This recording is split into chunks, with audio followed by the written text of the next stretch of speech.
He's a left footer, remember, and they go shallow. Oh, yeah. Converges down the middle. Dane Laurie in his way. Converges! He's dropped it. He has claimed it. Welcome to Little Birdie Podcast, a unique look into the world of sports betting from the eyes of professional gamblers. I'm your host, Scoot. I've got the Kid MG. How are you, Nico? Morning. Mate, very fired up this morning. And Darcy Spinks, she's been to the gym Hello. this morning, fresh Yes. as. Yes, 5:30 a.m. wake up. Nice one. MG, been in the gym? Just missed the 5:30 alarm myself. Yep, I'm good. It's easy to do. Yeah, got the 7:30 alarm to get in here nice and early, so I'm ready to go. I had an early night watching Lego Masters. What was on the TV last night at your place, Mark? I watched the Women's Best and Fairest count, the W Awards. It was very good. Fell asleep on the couch? No, it was very good production. Unlike you, I'm up and about in the women's game, and Who was best dressed? Fashion's your go, Dars, so I don't want to comment. And it was there was some interesting fashion I'd call, but no, it was good. Congratulations to both Davey of Collingwood and the Fremantle girl, both tied on 15 votes, Bowers. So very close count, and the awards were good. You missed all the fashion and fanfare of the women's Brownlow? Yeah, I Dars? actually didn't know it was on. Thanks for letting me know, Mark. No heads up. Speaking of letting us know, where was our invite to the winery on the weekend, Darcy? You just left us out there. Which winery did you go to? We went to Linden Dairy Oh, nice. in Red Hill, and then we went to Montalto. Yeah, It was a very good. big day. We got back to Melbourne at around 7 p.m. And we pretty much went straight home. We were all dead. But it was so much fun. No wine brought home for us. No samples? No, you forgot that. Or No, you I drunk? think You drunk them on the way home. I think I drank it all. I'm still recovering. No, missed out again, Nico. Yeah, well, you Next didn't- time. You didn't miss out, and Darcy's Tigers didn't miss out either. They were scintillating against the Saints. Yeah, they were awesome. Went and watched a match, and it was great. They really made a statement. I think Coach Hardwick just released the brakes on them on the weekend, because they know they got two tough games coming up against both undefeated sides, Melbourne and Bulldogs, in the next 2 weeks. And I think, like a good trainer, he's just sharpened them up, and St Kilda wore the full brunt on the weekend. Richmond were awesome. Looks like you've got the cobwebs out of your system too. The form's starting to be a little bit easier to pick apart. You went 4 out of 5 of your best bets. It was a demolition job for you. But we'll just put a graphic up on the screen now. The bookies are at round 5. I think there was 7 out of 9 favourites got the job done. It was 6 out of 9 at the line, 67% there, and the totals were 4 out of 9. There's been a little bit of talk on the Twitter sphere and in general terms that coaches are starting to figure out the new rules and the game's going a little bit defensive. But the way the totals have been running, it's about 50-50 split. So you wouldn't say it's been more defensive?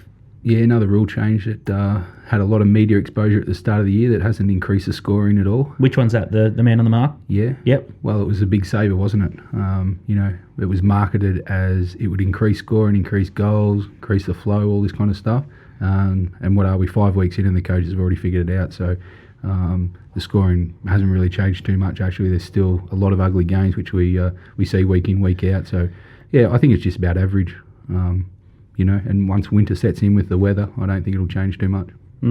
We'll talk about your sting in a couple of minutes, but something that got up my goat, and it doesn't take much for me to get angry, I must say, but Liam Shields took a mark right on the siren in the Hawthorn game, and it didn't affect the result of the game, but he went back and had a shot outside the 50 arc, and most players can't run straight, and Buddy Franklin has been having set shots and not being called play on for as long as I can remember with this natural arc. But if Buddy had taken the same shot as Liam Shields did after the siren, that would have been allowed to be counted. But the umpires said that the Liam Shields kick, even though it fell short of the mark, wasn't going to register because it's play on, because he's deviated from his line. So we've got this stickler rule.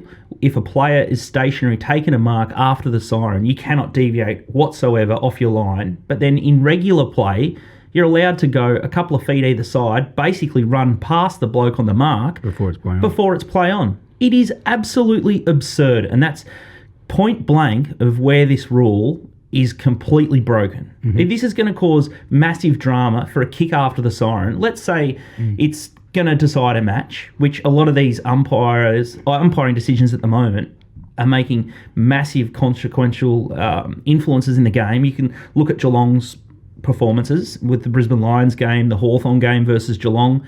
They should be travelling a lot worse than what they are, but the umpires have helped Geelong out. But it's going to come to a stage where maybe it is Lance Franklin after the siren to decide a game, and the letter of the law is if you deviate off the mark, which Buddy naturally will, he'll go back and kick the goal, and there'll be uproar because all of a sudden that won't be counted, or will it? And here's the limbo again.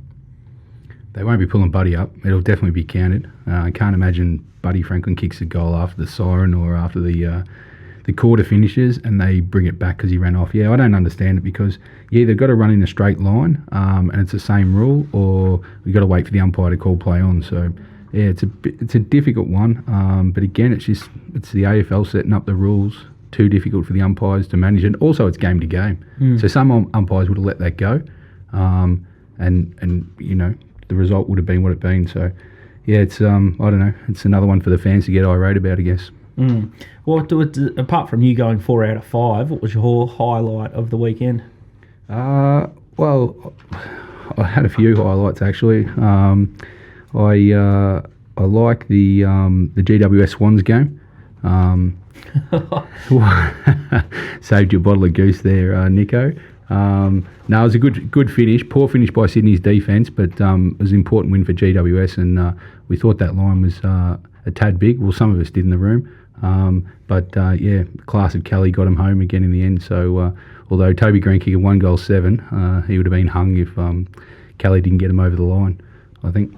It was the highlight of my weekend was Port Adelaide. It was a demolition job, and it was a funny one. We couldn't really figure out why the market keeps or has favoured Carlton and why it keeps favouring. Like we spoke about the Gold Coast Suns victory for Carlton, and it looked really lacklustre, whereas Port had played so well against the Tigers the week before. It's funny, isn't it? The market has a lot more respect for Carlton than I guess us and other punters that we know. Yeah, it's I just think there's some areas of the market that do bet heavily, and the modelers are one group, and you often find if you can pick them up early, you know when to bet early or bet late in games. Carlton's definitely one that they've latched on to from the start of the year, and you know that's more built around what their best side looks like, how their players are rated, and that they get a high modelling rating. So at the moment, Carlton for the last 4 out of the last 5 weeks, being very well supported. So just, it's another element that you put into your price assessing and when you bet. And I expect this week against Brisbane's another case example. I think Brisbane looked the side to be on, but again, I just think it's a wait and see game, a bit like last week with Port. That you can wait and see, and you might get the best price Brisbane later on in the week. If you like Carlton by the other tone, you've got to get on early because the modelers will move the market if they like them. And I guess the Adelaide, you got the market right in Adelaide, but we got the result completely wrong. So you can't get them all right. But that was a little bit of a sour taste on a Sunday afternoon and cost you the perfect round. Fremantle might be a little bit better than you think. Yeah, I'm not diving into Fremantle better than I think. I know exactly where Fremantle are at. I think I may have just not overrated Adelaide. I just expect the way Adelaide were going, being at home, I just thought they'd get the job done. They were 12 points up at half time, and most sides when they're into the match leading at half time, they should get the job done. Fremantle played well the second half, ended up running over them by 12 points, but they're both average to bottom sides. I would have thought Fremantle might run, maybe around the 10th, 12th mark. Adelaide look like they're on the decline already.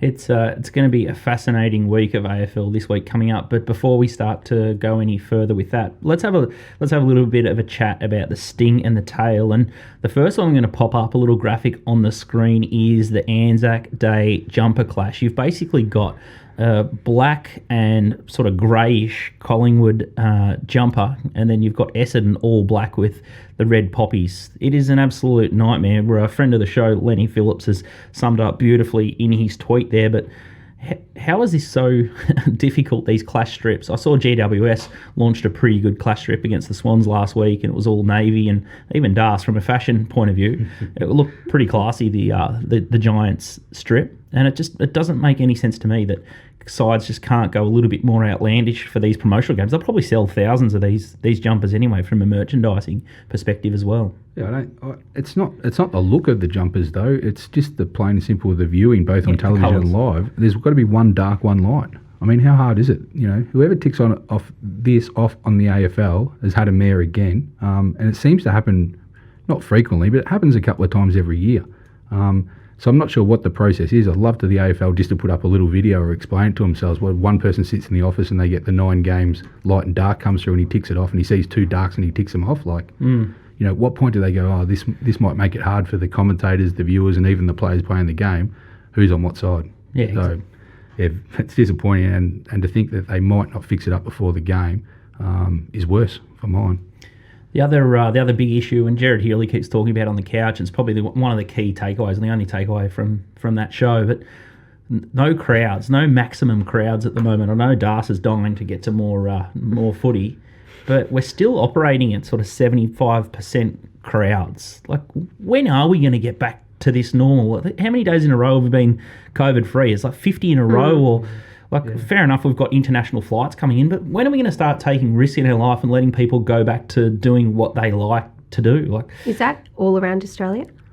Yes. It's definitely here. It's a shocker. And for the races, it's a similar boat. They've still got these silly little zones, and you can only get 12 or 15,000 in certain zones, and the whole thing's just a circus. What's it going to have to take for us to get back to big crowds? And it's affecting local and grassroots. It's affecting everyone. I just think it's not the AFL that are making these decisions. What's the government? Yeah, it's the government. So the AFL clearly come out, and obviously this is a big weekend, Anzac weekend. Obviously they get some big crowds both on the Collingwood-Essendon game at the MCG, but also the Anzac Eve game this week, Melbourne and Richmond.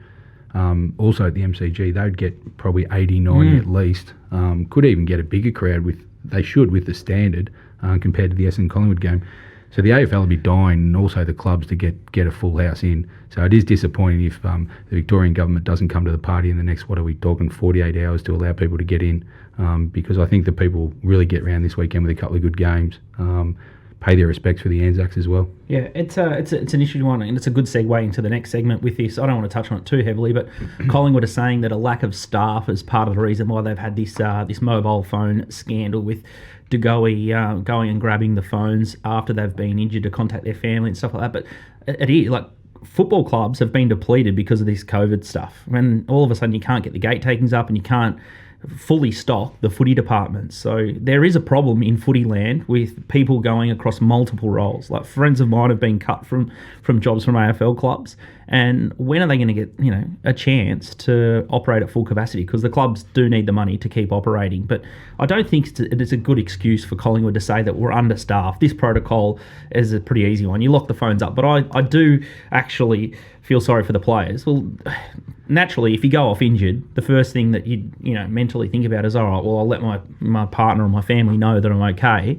But Collingwood love breaking the rules, don't they, MG? They've got a long rap sheet, and unfortunately, they've had a long-serving coach now who's had a fair few incidents under his leadership.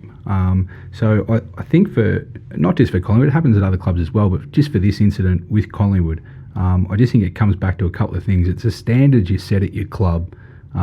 It's the accountability that runs from the coach down, and it's also about leadership. Now, if you're a professional athlete, and this is how I think you've got to break it down. They all know the rules. Now, whether it's drugs, alcohol, phones, whatever it is, as a professional footballer, you must know the rules, and the accountability that you live by is part of the paycheck that you receive. So the players definitely know that you're not allowed to be on the phones during 2 hours before the game. And yes, the phones were meant to be locked up. Now, that's a separate issue to say you're understaffed and everything like that. They could have passed it on to a water boy, a runner, whatever. Let's just get the jobs done. But the players definitely should have known. And for the coach to come out on Media Street, I think it was your show, 360, that you love watching. I can't watch it. And for him to half joke about it, and he was a bit blasé in his response, I didn't like it. It's not a good look again for the club to say that he blamed the concussion why Degoe went and grabbed the 2 phones. Now, there's a few things here. Howe received his phone off Degoe. Was he concussed? So, again, where's the leadership and knowing the rules? So Howe should have at least pulled Degoe up, not taken his phone, and also worked out a problem. If they wanted to ring their family and stuff, which is 100% fine because they were away from home, then they should have an emergency phone, which, I think they do when the staff member who couldn't go because he was in Brisbane the week before, I think that was the reason that was rolled out, who was meant to lock the box, and if players are injured, he gives them the phone to call their loved ones. So broke down on many levels, and I just think Collingwood as a club, they're looking after a lot of members and they're having a very poor start to the year. Results on the field, I don't think they need these incidents off the field. So I think it comes back to those 3 things. It's standards you set, the accountability from the coach down, and it's also about leadership. And unfortunately, Scott Pendlebury again has to come out and basically defend. He has to defend, make the excuses, and try and move forward. So not a big incident, and I don't think I think the media beat it up. They said they got hit with a large fine. 20,000 is not a large fine. No. Nico bets that in an afternoon here downstairs. So let's not pretend a club like Collingwood gives 2 shakes about a $20,000 fine. If they were serious, even though both players are injured, they probably should look at taking premiership points off to show the serious of these things. I'm just a little bit behind here, but talk me through the no phones 2 hours before the game. Well, it's about betting. It's about betting. So they're happy on one hand to take wagering dollars, the AFL, but then they want to be seen to be heavy-handed when a player may put himself in a position where he could, be in touch with someone to affect the outcome of the game. But dear me, those players are off the ground. The prize is already gone. They're jumping at shadows here. It's just complete. It's complete garbage. I don't think it's about that, Nico. I think it's the overall for all sports going through. And I heard the story in cricket. If you handle a phone during game time in cricket, you get 2 years.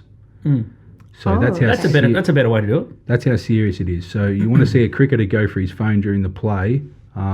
It's no ifs or buts in that. There's no way out of it. And cricketers get injured as well. You don't see them going for their phones to ring their family. Again, that's a part of being a professional athlete. It's like the stuff you put in your body. You are responsible for it. How would you go with 2 hours away from the dog and bone, Darcy? You'd struggle, wouldn't you? Influencer like yourself? I don't want to think about it. No, I'm kidding. I would be okay. I'd be okay. But surely, if the rules are that serious, the phones would be locked away. Correct, and this is a part of the issue, but again, I think what people get a little confused by is the penalties not there. So if the rules meant to be in place and it's meant to be serious, which for the integrity of the game it is, and we've had past players in past years gone by who have been caught betting, so it's something you don't want in the game. I just think if it's a serious rule, let's make it a serious penalty. Otherwise, do away with the rule and cop the consequences. Exactly. The heat is on that issue, but there's more heat on Collingwood at the moment. They've got Essendon in the Anzac Day clash, a real danger game for them. We've got the Saints also. I tell you what, they got Port next, and the other team under severe pressure is Geelong.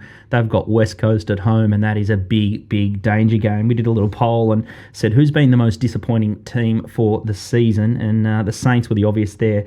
They got 36% of the vote, with the Cats 28% of the vote, Collingwood 18%, and Carlton 17%. So it was a huge it's a huge fall from grace, Geelong. They were $5.50.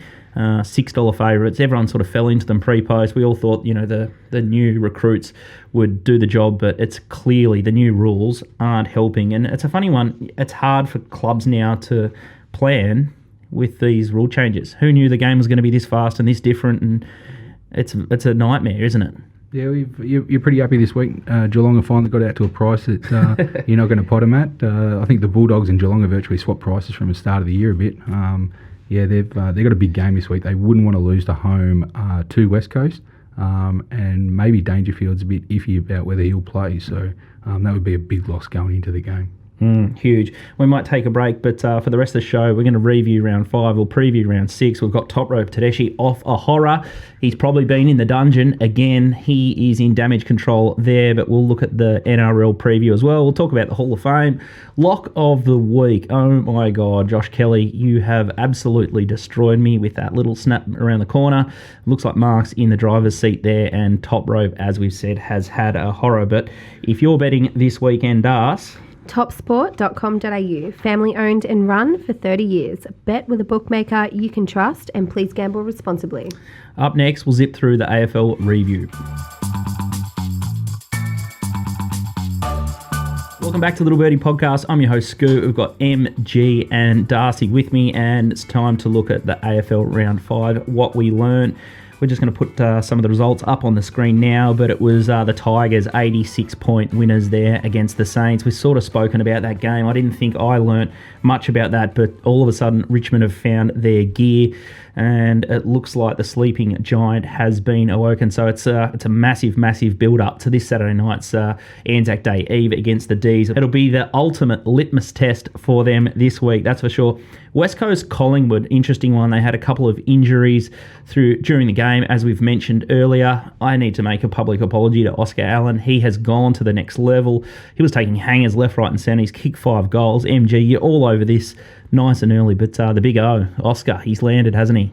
Yeah, little sneaky Coleman bet at the start of the year that you laughed at, I think. We'll have to bring up that clip. I'll have to dig into it. And I think there was a slight pot there as well. I don't think you'd heard of him before, but no, listen, what a game he played. And if you haven't seen it, watch the replay, because that was his dominant forward display from a 22-year-old, as you'll see, in a red-hot forward line.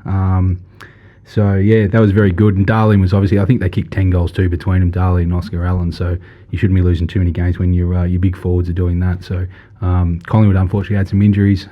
They're where they're at, and West Coast get it done at home again. Looks like he's had a massive, massive season, the off-season. Oscar Allen in the gym. Done some of Darcy's work there. Yeah, he just looks bigger and stronger, and he's just taking like screamers, like pack mark screamers, and the way he's kicking the ball at goal, just absolute darts. Yeah, I mean, he's, to the other's defence, obviously he's the third forward in the forward line, and he is getting probably a lesser defender on him. But yeah, as you said, he's he's played 2 or 3 really good games at the moment, and he's kicking for goal is excellent. He gets a big tick, and so does Darling, and others around the AFL that are struggling to kick for goal should get that replay out and have a look at how it's done. The Western Bulldogs 62-point winners over Gold Coast Suns. They are absolutely on fire, but again, they've had probably one of the softest draws, and we'll learn more about them on the road against the Giants, who have actually started to turn things around a little bit, the GWS. It looked really dire early for them, but they've beaten Swans, who have shown pretty strong form, and maybe the Swans are starting to plateau there as well. So we kind of thought maybe Swans would just got off to a fast start, which they did. They've had 4 crucial injuries in the last 2 weeks with Heaney and Franklin, Rampy, and also now their ruckman Hickey. So it's going to be a big test this week for Sydney going forward, although they do only have the Gold Coast. But the GWS, listen, they fought hard. They were behind most of the match, and whether it was a lucky kick or not in the end, or a fortunate, they got the win. And going forward now, they'll have a good test to see where they are against the Bulldogs at home this week. Port Adelaide got the job done against Carlton. Not too many highlights. Everyone's picked Carlton apart, and at the moment they are our little bunny. The Brisbane Essendon game, little hat tip to you, MG. I think the total started at 175 here. What was it, a 20-point swing or more with the rain teaming down in Brisbane? You're smiling because you hit a 50-point middle in play as well. It was easy for you, wasn't it? Yeah, well, you listen, I'm not going to lie. You do wait for these games. As a result of the year for you, was it your biggest win? Only 4 weeks in. It was a good result for the weekend. And you don't get too many opportunities like this. But listen, we drew it up. The bookies decided to put up 175. Unfortunately, it's good for the punters at the moment with the bookies. There's one place putting up the totals and everyone else is following. So, if that trader is not doing due diligence on the weather, I said to you when they posted the total at 175, we went early, we went big, and when the rain came, it did move from 175 down to 153, and then at half time again, you just, pays dividends sometimes to watch the radar, and the rain cleared, and they were low-balling it at half time, so we were able to back the over for a good amount and easy middle. So wish we had more games like that. Exactly. We love weather. It's crucial when you're doing the form. You need to be all over the bomb.gov.au. Adelaide Fremantle, we completely fluffed that one. It was an air swing. We do not hide from that at all. And the Hawthorn Melbourne game, it was close early, but Melbourne found a second gear, and they all of a sudden steel themselves this week against the Tigers. They'll need to be at their best. Hawks look a genuine bottom four side, and again, there was a couple of key moments in that match. Drop mark in the goal square to level the scores. Won't mention his name, but it's really bleak down at Hawthorn. We need to be a bit more ruthless with some of our selection decisions. And then Geelong versus the Kangas. Some touted this as the ugliest game that they'd seen for the first half, for the whole year. I was lucky enough to miss the first half, but I saw the KO minis and there wasn't many highlights out of that anyway. Yeah, no, unfortunately, as good as the scheduling has been by the AFL in the first half of the round, they're putting the poor games on the Sunday, and the Sunday's generally Family day, anyway. Yeah, it's probably true. Maybe they're setting it up that way because some of the football games on the Sunday have been atrocious, and myself, I'm just trying to keep telling myself to stay out of the Sunday games for the Sting and also my personal, because I keep getting caught into these pretty ordinary matches, and that's the standard of that game was horrendous. I don't know whether it's Geelong not going as well as they want, or the Kangaroos have just got to drag teams down to their level to, play ugly football. But the replay was hard work. Kangas in free fall. That's our quick look and quick review of the AFL. But Darcy, if you're reviewing and previewing the ponies on the weekend. Yes, puntingform.com.au, perfect for post-race review. Its Black Book and Sectional Times database is used by the biggest punters in Australia. It even has data for Singapore and Hong Kong racing too. Find your edge with Punting Form.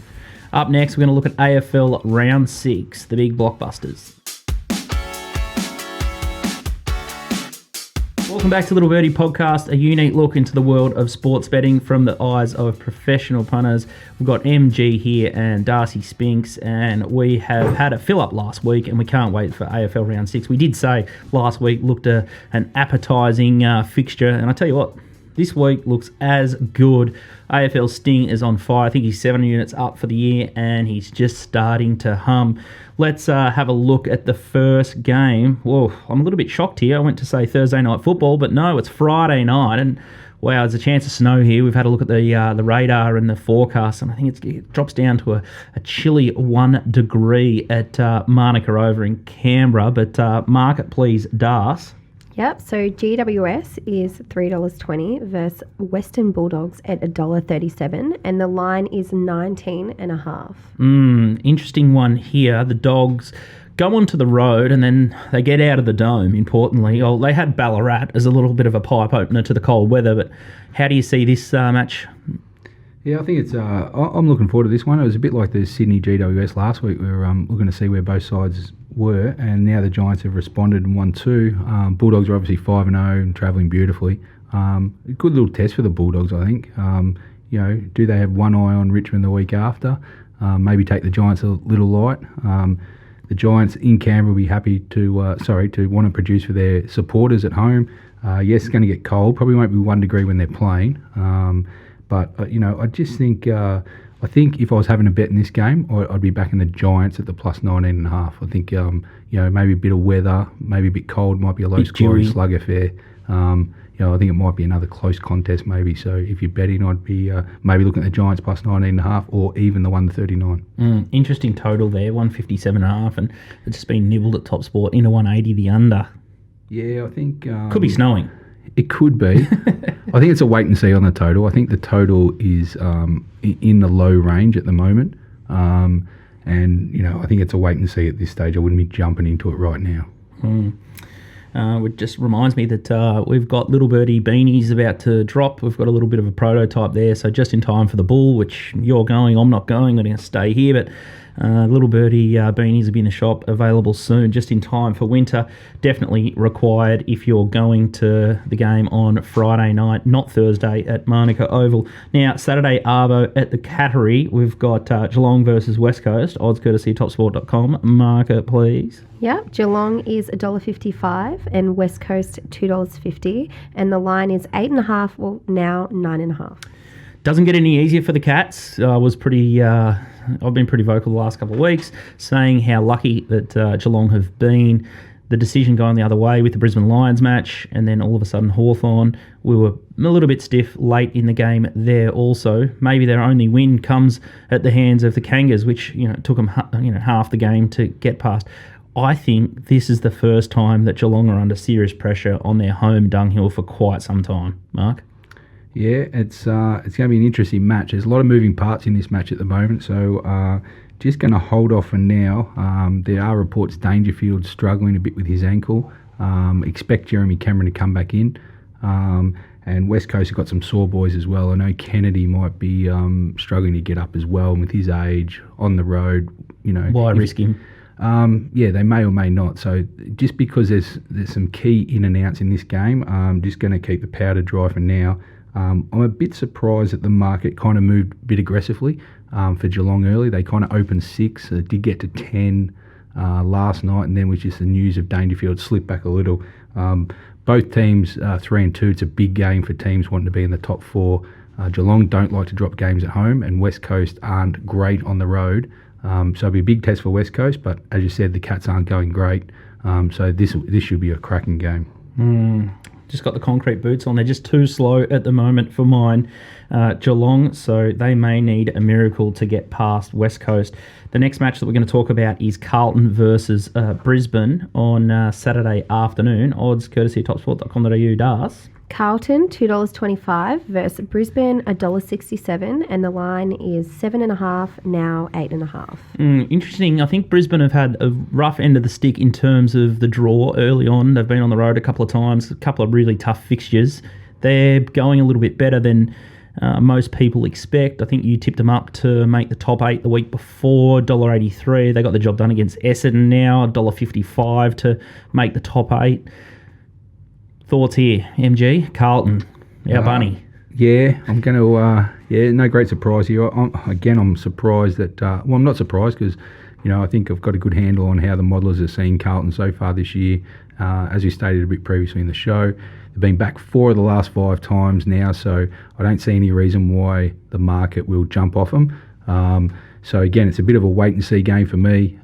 Really like Brisbane in this game, but again, it's just to show patience. I don't think the line's going to move too much to Brisbane's way, so you can just see how it pans out in the next couple of days, wait for teams, things like that. But, this will be a definite play for Brisbane for me in this game. I just think they match up better. Their midfield's better. It'll be played in the forward half of Brisbane, so it's whether Carlton's defence can keep holding up against Brisbane's offence. And I just think Brisbane's offence is starting to click in the last couple of weeks.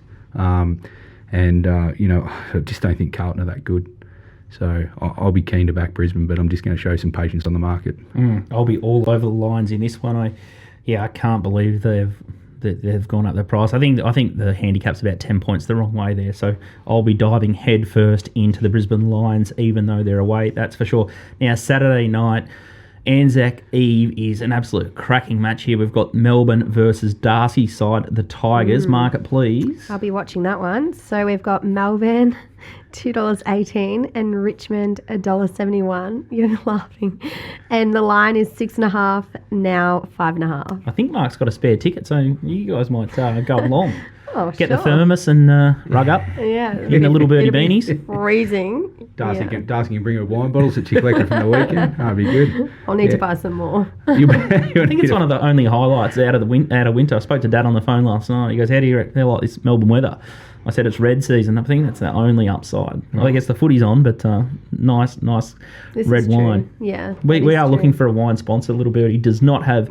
We've got our own lager. It's just dropped. But if there's anyone out there that knows some good wine, hit us up because we're looking for a wine sponsor. Mark, Melbourne, Richmond. Why do you need to put an ask out for? Darcy knows every wine deal there is in the state. So. I'm sure I can get this one. Yeah. Thoughts this game? Listen, Darcy, you've got to get to this game on Saturday night. Seriously, rug up, and this will be, this could be one of the games so far of the season for sure. Mm-hmm. The MCG, Anzac Eve, they'll get a massive crowd for this. Hopefully, they can open the gates and really push the boundaries with the crowd. What a matchup. Melbourne 5-0, undefeated. You can only beat who's put up in front of you. They haven't been tested as yet. And they'll get a full test on Saturday night against Richmond, who, as we stated before, I just think Hardwick is, he's that good. He maps out the season and he trains his team and lets them go accordingly to what the fixture is. And seeing Richmond live last week was crazy. The pressure, from the week before, they just stepped it up. And it was definitely in mind. Unfortunately, St Kilda copped the wrath, but Richmond have really set themselves for the next 2 weeks. I have no doubt, having two undefeated teams in a fortnight, and they'll want to bury both of them. I think, again, I think this market, they really like Melbourne so far. They posted 10 at the start of the week, which crazy, which I thought was about, right. I'm keen on Richmond in this game. Again, though, you can just sit back because the money will come for Melbourne. And I just think with the modelers at the moment, especially, and just the media on Melbourne 5-0, they're talking premierships. They've got one of the most dominant players in the game at the moment. Max Gawn, blah, blah, blah. Max Gawn's airborne the last 2 weeks.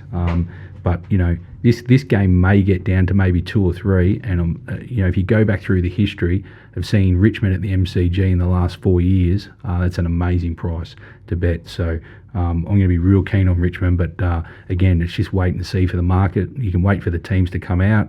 You can bet the early games, but make sure you steel yourself for Saturday night because Richmond are going to be a good price to bet. And I'm up and about for the Tigers this week. I can see it in your eye, and it's a good segue into one of our questions for the week. The viewer at home is Pete Roberts. It's directed to you, Mark.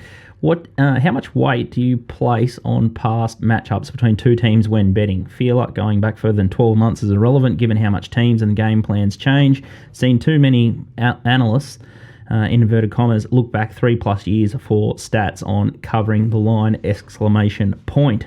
Interesting. Yeah, good question. Listen, again, it's personal preference. It all depends. I think when you go along and do your form, whether it's horse racing or whatever sport you do, you've got to put your key factors in order of what you look for. And if when I'm doing something like tennis, head-to-head history is huge. So it doesn't matter whether it goes back 12 months or it goes back 5 or 10 years. When you play certain players, and I know it's one-on-one. Certain decks, Nadal on clay? 100%, yeah. So, as far as AFL doing the analysis, I personally only go back 5. I think that's enough. So whether that's, generally around that 2-3 years that he was asking, I generally only go back 5, but I also keep an eye on that, if a team does dominate and they have won 8, 10, 12 in a row against a side, streak doesn't happen for a reason. And I am big on... sides having the wood over someone, and it can be in the current, but if you get on a streak, I'd rather see that streak broken before you go out there and want to make a statement to oppose it. So it's one of the factors, but it's definitely not at the high end of it. But it's, again, it's just part of the recipe that you come up to get your price that you bet off.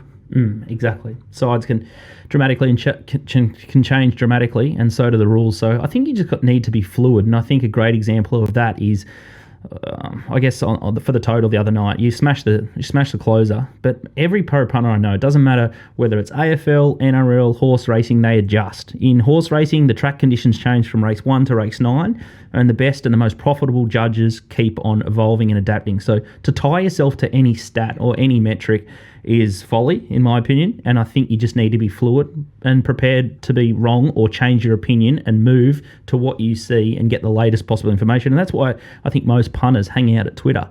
They want the latest news and most breaking news to be put in front of them, so then they can reassess, reevaluate, know what the crowd are thinking, and then implement what they're going to do based on that market. I think your formula of how you go about it has got to be flexible. Yeah. And you called it fluid, and I think, you've got to be flexible. And I think a lot of, analysts or price assessors or raters, modelers are the same.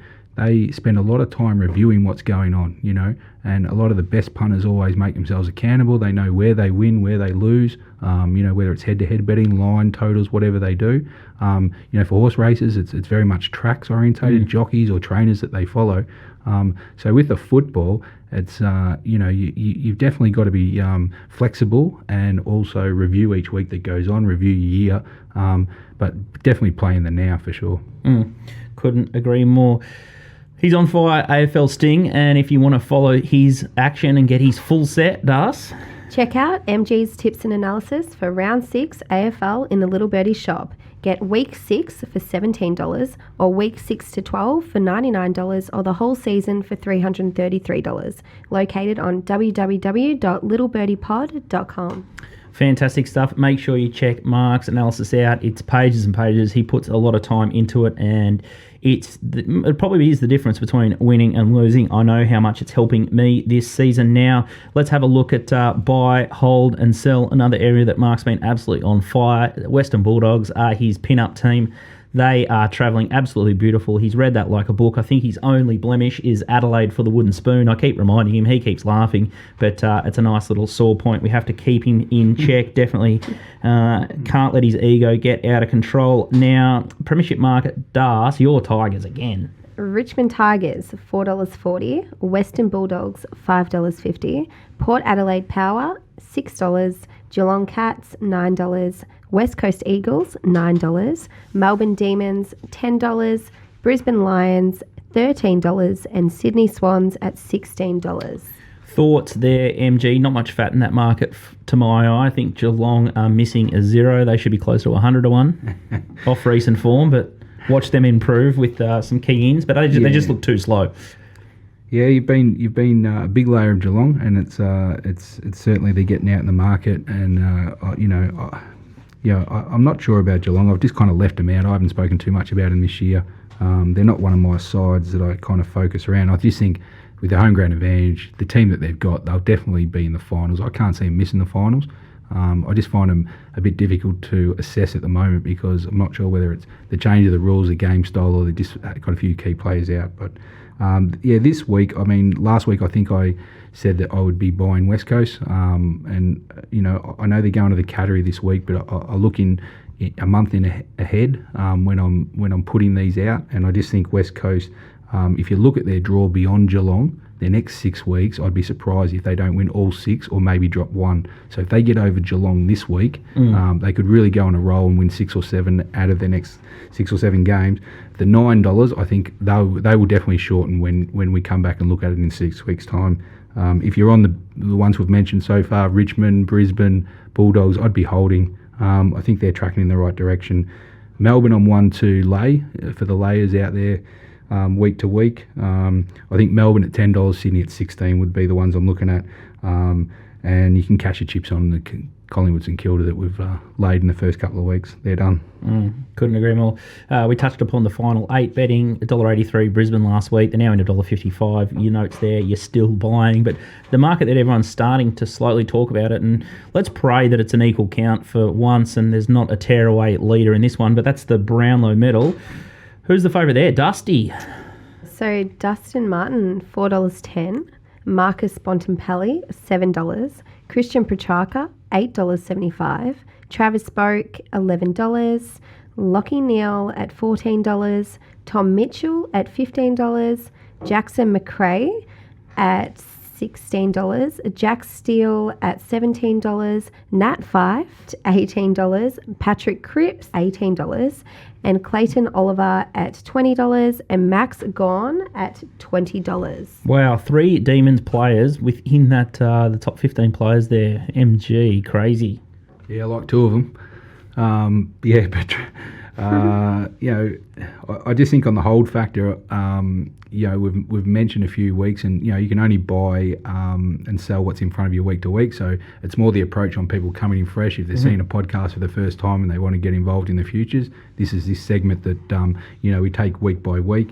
I think Petrarca, we kind of suggested around the $19 a couple of weeks ago. He's into his right price now, but I wouldn't put anyone off backing him right now. I think he's going really well. Same with Gawn, 41 into $21. Again, his last 2 weeks been very good. If you like him, wouldn't say no to him. The two Bulldogs players, McRae and Bontempelli, are both going very well and worth a ticket if you haven't played yet. The other one, I'm going to stick fat with this guy, Neil. I just think short-term memories. He may have had a little injury. He said he come out and had a back problem. Now they say it's fixed. He played a pearler on the weekend. He seems a decent price. It's good to see Top Sports, actually. I'll give him a wrap out because a few of these bookies, they got some tight markets on the Brownlow. And I noticed, just comparing the markets this weekend, that Top Sports are actually 410 Martin. So they're taking the opinion that he's way too short. A few bookies around have got him 350, 360, 5 rounds in. He's poison in my opinion. He's played some good games, and he did have 34 touches on the weekend. I'm not sure he's guaranteed a vote though, so it'll be interesting to see come Brownlow night. Two I'm still selling is Mitchell, who's in an ordinary side. I know he has won a Brownlow, so he does pile, and Cripps for mine in Carlton. He's the bookies just refuse to move him out. He should be at least double that price. Marcus Bontempelli at $7 and Jackson McRae at $16 look enticing to me. The Bulldogs are just going to win a lot of games and get a lot of votes, and those two guys are absolutely airborne at the moment. Our favourite market all of a sudden is the Coleman Medal, my man Texas Walker. Darce. Yeah, so Taylor Walker, $3.40. Josh J. Kennedy, $6. Harry McKay, $8. Tom Lynch, $8. Charlie Dixon, $9. Jack Revolt, $9. Tom Hawkins, $10. Jack Darling, $12. Joe Danaher, $15. And Josh Bruce at $15. Thoughts there? The Texans gravity's starting to get a hold of him. I think he's 5, 6, and now he's down to 2 goals. Has he run out of petrol, the Texan? He's running low. He's still the only low. I mean, it's not a market I play in the Coleman. I just think it's too hard right now. It's too open. If you like a player, then you want to invest. Great for multis. You get good value by the same token. Outside of the favourite, I think there is some value. The big forwards will sort themselves out as the year goes on. I just don't think Texan will be there at one of them. I think Adelaide, could drop off. The supply drops off, and maybe Tex might drop off as well. I wouldn't be jumping in at the 340. Charlie Dixon, the $9 is somewhat enticing for me. He'll need to have a really big season though to get that one.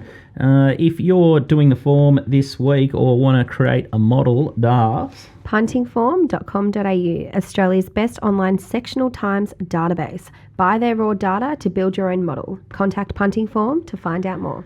Sensational stuff. Their stats are absolutely brilliant, so make sure you give them a bit of a look. Puntingform.com.au. It will be the difference of your horse racing betting. It's changed my life in the last couple of years. I cannot do the form without it. Up next, we're going to talk NRL with Top Rope Tedeschi, and we'll start with the Hall of Fame. Welcome back to Little Birdie Podcast, a unique look into the world of sports betting from the eyes of professional punters. Got MG and Darcy here, and it's our favourite time of the show. It's Top Rope Tedeschi time. Welcome back to the show. Can you be a professional punter, Scoot, if you've got no money left after a weekend? We talk about mentors a lot at raise.org.au, and we're struggling with Lock of the Week. We might have to send a mentor up your way, big fella, but it's always tough. Send a mentor and a bag of cash, please. You got to pick yourself up in this game. One bad week on the punt doesn't define you as a punter, Top Rope. Lucky you've got deep pockets, lucky you got plenty, and lucky you've got plenty of that resilience. I think punters are the most resilient creatures on earth, wouldn't you say? Absolutely. Never forget your loss, but we move on from them pretty quick. It would have only the bet count would have only been about 450 from the last rugby league game of the weekend. So we'll fight back. Oh, let's take the heat out of it and let's talk Hall of Fame. We've got a Hall of Fame each week. We talk about someone who's done something amazing for us on the punt, and hey, we need a hero this week, that's for sure. Perth Wildcats' Bryce Cotton made the Hall of Fame last week. We've had Moses and Bai. We've had Mattress Matt, who bets against his own shop promotions. Cam Munster's in there. Jamie Carr's in there. Fletch is in there. I'm sure I'm going to get in there some stage. If Miami Bound had have won the Sydney Cup, I'd be in there. I declare it as a moral, and sure enough, she runs third. Absolutely sickening stuff. MG, let's try it again. I know you try to get Pappenhausen in. You sort of just get knocked back each week. I sort of like watching you get knocked back. Who have you got for this week, Hall of Fame? Or are you too flat? I am flat. I've got... it's a loser I back every week. Because, you build me up. You say, do some research, contribute something to the NRL segment. Top Rope will listen to you occasionally, and I just keep coming up donuts. So I didn't want to offer up anything this week because he's had such a bad week. So, yeah, I don't know. There was a pretty plain week in the sport that I watched. There was no real heroes or anything like that. It was just... it was just going along. So I can't help Top Rope. I'm not helping his week out at all by giving him a suggestion. Righto, liven it up for us, Top Rope. I'll tell you what. The NRL betting was pretty boring this week as well. There, kid. I was sitting back thinking, kids are moral this week. We're going to put a smile on this man's dial, and nothing. So disappointing. So Hall of Fame. We're just going to go to a legend of the game. I got nothing. Scoot, you got anything from this week? Otherwise, we're going to go to maybe Australia's greatest ever gambler. I'd probably nominate Mark Goodwill, 4 out of 5 winners. But I think the little one, Adelaide Crows knocking him over. If he had gone 5 for 5, I'd nominate him as a genuine contender. But no one really gets it for me at all this week. No, I'm out. I'm looking forward to seeing who Australia's greatest punter is, though. Well, I'll tell you what. I did want to nominate PVL again for his comments in the Sydney Morning Herald when he did a quick Q&A and asked for his best bit of advice. He says, never watch AFL or soccer. So he doesn't miss an opportunity. So got to respect that. I think we're going to put in Kerry Packer, the great man. Jeez, you're going Kerry back. Packer into the Hall of Fame. He's in the head because his son is completely stuffed up this casino deal in and you think, it's hard to get a good second-generation punter, but Kerry, some of his tales, unbelievable. One of my favourites was he was sitting at a table in Vegas, and a loud bloke rocked up next to him and goes, "How much do you know how much I'm worth?" Kerry goes, "No idea." He goes, "100 million." Kerry just goes, "Toss you for it." Love this stuff. Which I just loved. Love it.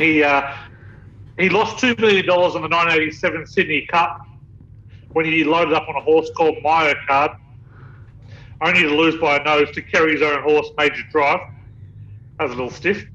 Sydney Cup, wasn't it? And of course, his plonks on Martin Plough and Jezebel were stuff of legend. So Kerry Packer into the Hall of Fame.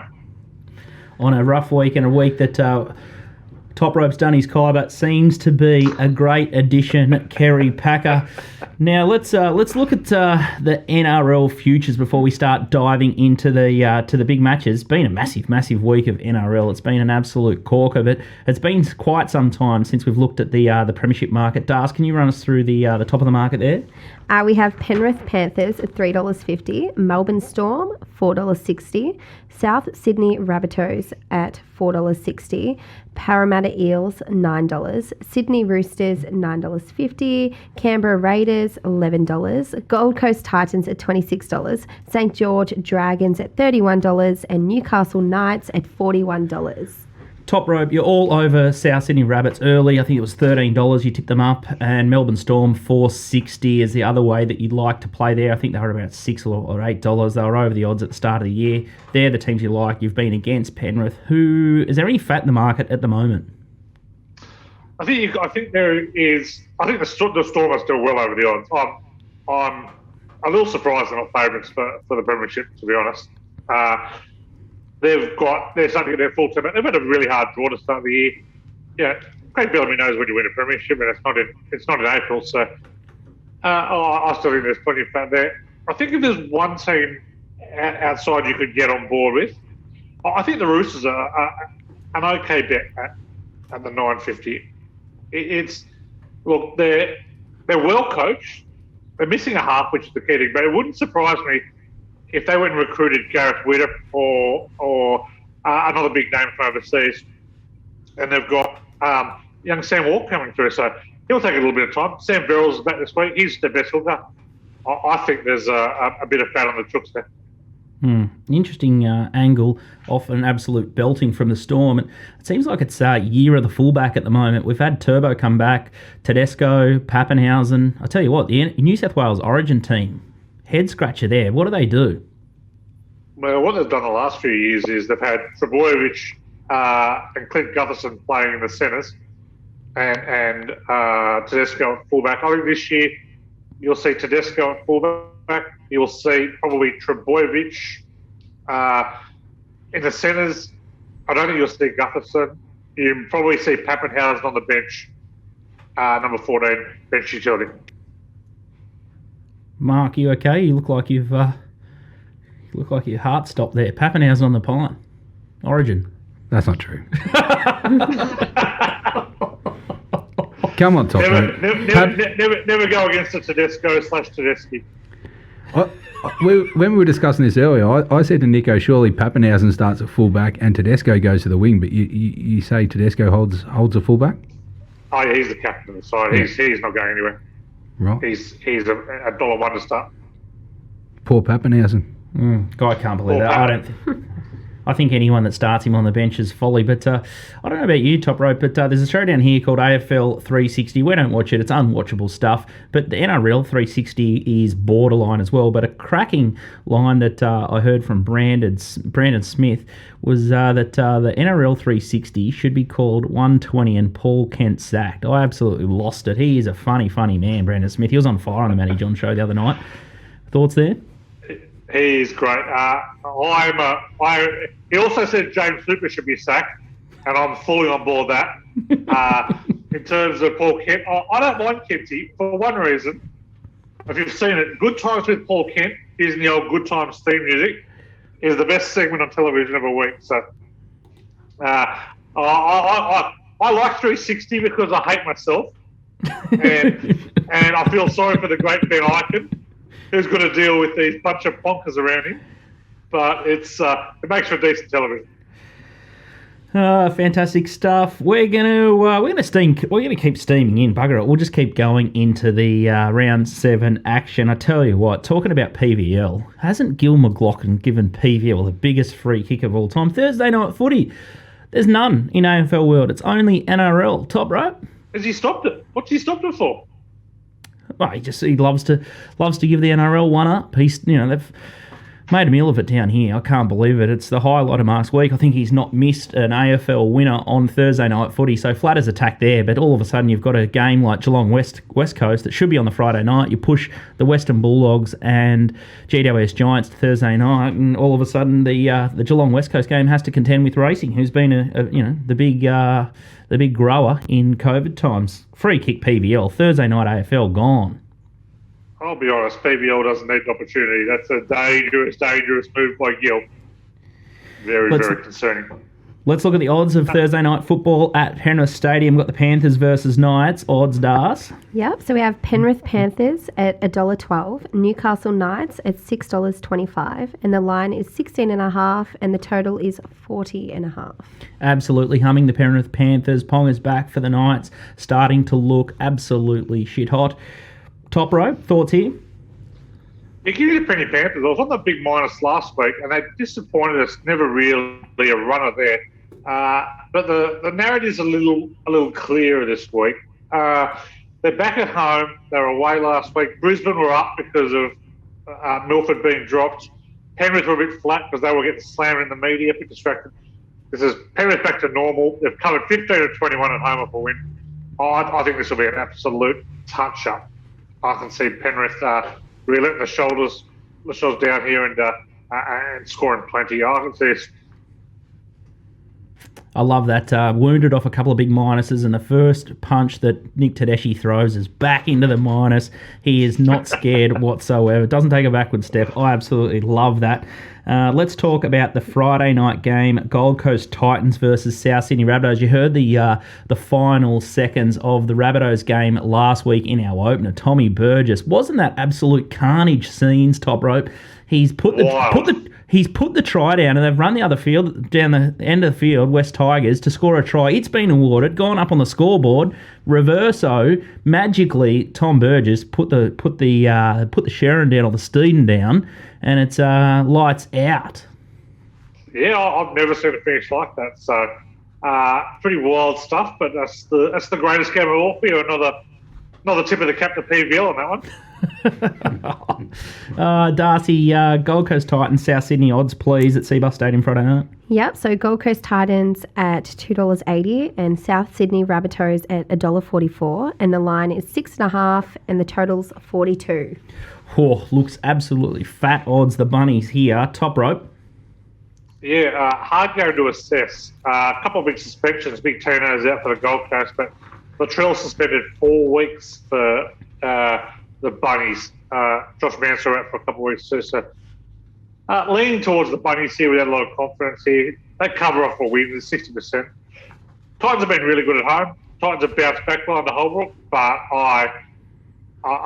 they haven't shown enough against the league team. So I'm happy to take the minus small, but not a lot of confidence. Interesting matchup, and the other good one on Friday night is Parramatta Eels versus the Broncos at TO Stadium. Odds, please, Das. Parramatta Eels $1.19, Brisbane Broncos $4.75, and the line is 13.5, and the total is 41.5. It's an interesting one, interesting fixture up in Darwin. Hard to know what to make of this one, Top Rope. Yeah, Parra played pretty well in Darwin. They've kind of been going there for 7-8 years. They've covered four of the last 5 in Darwin, so I'm pretty confident the Eels. If you remember, they played in round 1. These guys, Brisbane jumped to a 16-0 lead. Parra came back and won 24-16 in the second half. So I think that Parra will do a number on them here. They're really good off the team view. They beat Canberra by 25 last week. Broncos lifted last week, but now they're on the road again. They've only covered 8 of their last 24. They're poor away from Suncorp. Give me the minus again. Love it. He is absolutely staunch with the gap between the best and the worst sides. Sunday is a really interesting match. Things have changed at Manly with Tommy Turbo back. We've got West Tigers versus Manly at Bankwest Stadium on Sunday Arvo. Das, odds, please. West Tigers at $2.55, Manly Sea Eagles at $1.52. The line is 5.5 and the total is 44.5. Is Tommy Turbo the panacea for the Sea Eagles? Yeah, look, he really is. They've been a pretty handy Titans team, 36-0. His defensive organisation is as good as any in the fullback in the competition. But he just brings the rest of the team up with him. So I think Manly win this. I think the Tigers are a very ordinary side. But there's a real good bet in this game. Best total of the week, over 44.5. 11 of the last 12 between these two have hit 42 or more points. Overs hitting 10 or 12. Manly a big over team in day games. Tigers a big over team at Bankwest. I think this lines up. I think those looking for a bit of value. 61 plus points, about the $10 mark will be a bet. It was scintillating stuff to watch Manly last week. I couldn't believe it. Even Mark saw a bit of Tommy Turbo action on the KO Minis, and you were up and about, weren't you, MG? You're a big fan of Tommy Turbo. Yep, he's like a bigger version of the Pappenhausen. Mark is absolutely Pappenhausen-ized at the moment. On our Twitter page, we fling out the short videos from this show, and he tipped up 2 or more tries Pappenhausen last week, and I was all over the Pappenhausen anytime, and I think it was like $1.96, and I thought that was just money. That's He's got the $2 top rope anytime. Oh, and then he found price. and he was $5.50 for the two or more. $5.50 and a $4.90. And in the second half, he found space twice. The commentator mouthed him on one. When you watch that match where he goes, Pappenhausen's away, sound the alarm, and then the winger came and car crashed him. Oh, that was a stiff beat. A stiff beat, and then he was looking for the back pass. He looked for the back pass late in the game, and he didn't throw it. The Melbourne guy. If I have one criticism of Pappenhausen, he's got to get a bit of mongrel in him. You know what? Stop being so selfless. Be a selfish prick and score all the tries yourself. You're the best player on the field. Just go. Nothing wrong with scoring 3 every week. He's about 75 kilos, ringing wet, and that's why he's so electric. I liken him to an electric eel. He is so quick and so good. He won't be starting on the bench in Origin. Me and Mark are now the selectors of the Origin team. Don't you worry about it. You do a better job than the current New South Wales selectors. Oh, what we're not doing a good job is of lock of the week. We are absolutely paddling here.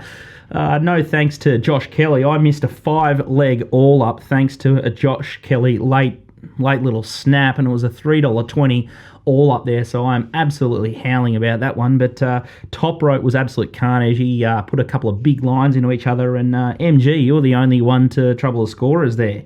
Back out into the lead, I am. Yeah, Richmond minus into West Coast Eagles, so you've collected $382. Top Rope, how are you going to spend your $200? A little 4-leg multi for us, just to really get back in form. A little 4-leg head-to-head multi. Penrith, Para, Cronulla, Canberra. Penrith, Para, $1.96. Cronulla, Canberra at $1.96 there, the safe way to go. MG? It's safe. Oh, it's a lot. It's a lot of cheering. We're just going to have to donate out of our own pockets for the charity at the end of the year, because this stage we're all going to end up with donuts. I'm going to put my, what have I got, 382. Just a head-to-head for me. I think the price is $2.85, and I am going to have Brisbane head-to-head into Richmond. So the old favourite, Richmond. I'm up and about Richmond this week. I'm going to lead all the way. Don't look at me like that, Nico.